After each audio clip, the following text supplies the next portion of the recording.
Welcome to another lesson brought to you by Skype English School. My name's Anna, I'll be your teacher today, and we're continuing our focus on interview preparation questions, and this is our second lesson. And we're going to continue today looking at general interview questions and possible answers. If you could change one thing about your personality, what would it be? What does success mean to you? What does failure mean to you? Are you an organised person? In what ways are you organised and disorganised? Do you manage your time well? How do you handle change? How do you make important decisions? If you could change one thing about your personality, what would it be? This question is another variation to the weakness question.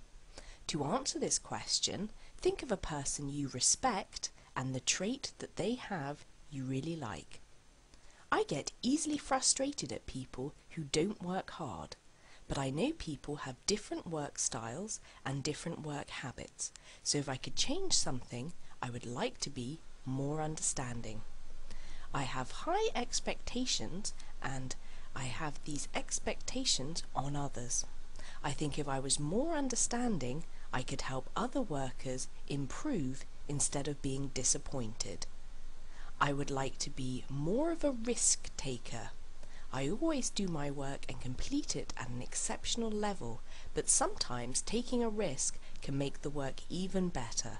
I'm working on this by thinking the issue through and weighing the pros and cons.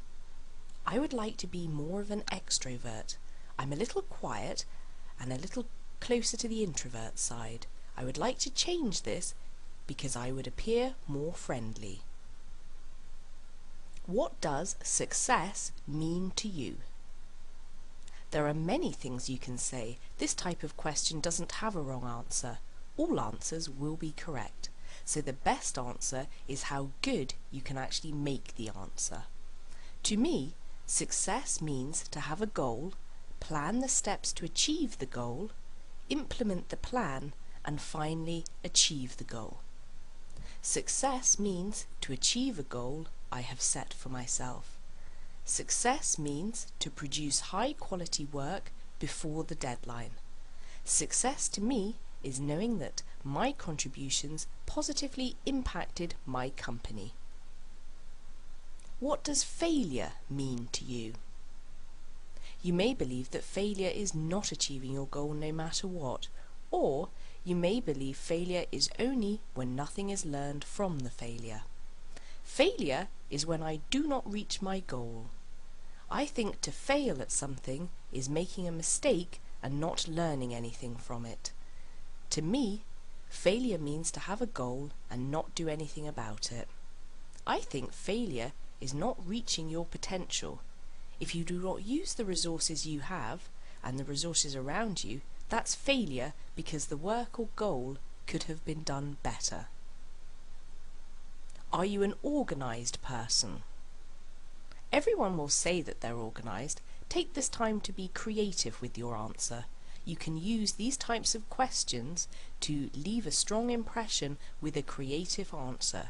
Or, if you are not creative, then the best way to answer this question is with an example. I'm a very organised person. I like to know exactly what I'm going to do for the day and the week. So I outline my tasks and organise my workload. By doing so, I can organise my time and work better. I believe I am very organised. I like to organise my work by priority and deadlines.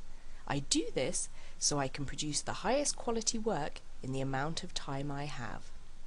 I think I'm quite organised. I like my documents and papers in a way where I can retrieve them quickly. I also organise my work in a way where it's easy to see exactly what I'm doing. Organisation has always come easy to me. I naturally organise things like my desk, time, assignments, and work without thinking about them. This helps me tremendously during times when I'm approaching a deadline. In what ways are you organised and disorganised? This is another variation to the previous question. This question is a little better because the question wants you to identify an area that you are disorganised in. Make sure to emphasise the organised portion of the answer. I'm very organised with my time and work, but my desk is a little disorganised. Since I work with many files, I like to keep my desk organised. I always have everything in a certain place so I can find things easier. The area I'm disorganised is probably my computer desktop. I usually have so many icons everywhere. I should organise it a little, but I've never needed to. I organise my schedule the best. I'm used to many meetings, so it's important for me to be organised with my schedule and time. The area I need to improve is probably my file cabinet. I started to sort things alphabetically, but when I'm busy, I start putting things in there. It started getting hard to find things, but this is something I'm going to fix. Do you manage your time well? In what ways do you manage your time well? The first question is a little easier. The second question is more difficult because it requires an example. I know I manage my time well because I'm never late to work and I've never missed a deadline. I'm good at managing my time. I stay busy both at home and at work, and being able to manage my time is necessary for me to do everything that I want to do. I manage my time well by planning out what I have to do for the whole week. It keeps me on track and even helps me to be more efficient. How do you handle change? Are you good at dealing with change? Dealing with change is common in the workplace. A simple yes will not be sufficient to impress the interviewer. You must communicate that you are really good at dealing with change. I'm good at dealing with change because I'm a quick thinker. If new information makes us change our marketing strategy, for example, I'll be quick to analyse the information and create a plan to make the changes. I've experienced many changes previously. I handle the situation by quickly coming up to speed on the changes and applying myself to make them a success. I'm good at dealing with change because I'm flexible with my work and abilities. I'm not afraid of learning new and difficult things. Whenever I'm faced with a change, I put in extra effort to make the change a smooth transition. I handle changes smoothly. Whenever there's a change of any sort, I analyse the situation and I always try to find ways I can contribute to the change in a positive way. How do you make important decisions?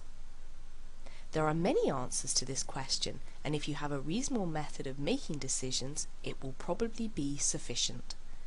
I make important decisions by examining all the details and then weighing the pros and cons for each decision. I gather all the information I can find, and based on the information, I'll come to the best decision I can. If I know a co-worker was in a similar situation, I wouldn't hesitate to find out the results to make sure my decision is the best one. I believe all decisions should be made by having all the information. If you are missing an important detail, it's easy to make a bad decision. So I make important decisions by having all of the information. Important decisions are made by knowledge through information and wisdom through experience. I'll gather all the information I can find and then apply my experience while analysing the information. With this combination, I'm confident I'll make the correct, important decisions. And that just about finishes our lesson today on interview preparation. I hope you've enjoyed it and you'll return for the next lesson.